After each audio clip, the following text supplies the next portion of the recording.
Hey, today we are in Volkswagen with MIB2 infotainment system, and a few minutes ago I enabled user profiles function in this head unit. If you want to do it in your car, check the instructions in the description below this video.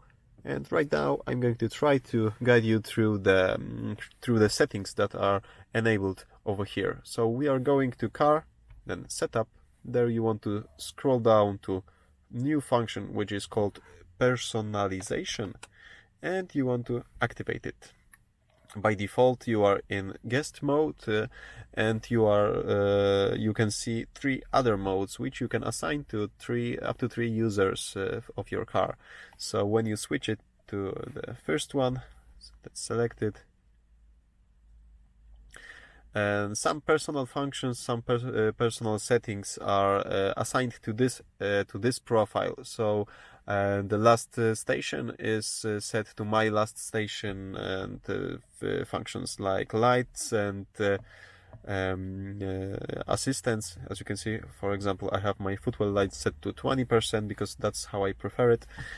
Some other functions are also set to my personal preferences, and when I change the profile to, for example, this one, you can see that those settings are different. So let's go to lights, and I had footwell lights set to 20%, and over here for this user is set to 100%.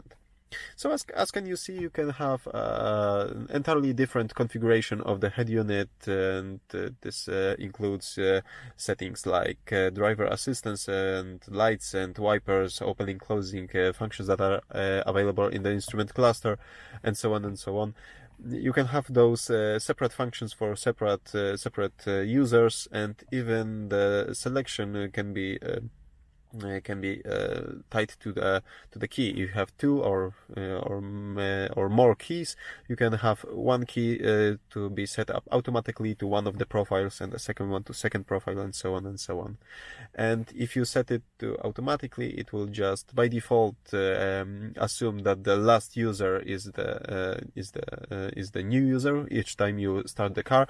But it will give you option to change the user. You can do it either from the setup menu, or you have this small new icon over here which you can use to select user. And that's not all. Each time you turn the ignition on, you should see a small notification on the instrument cluster. So let's try it right now. Inspection, and you have welcome, my username. You can scroll all the way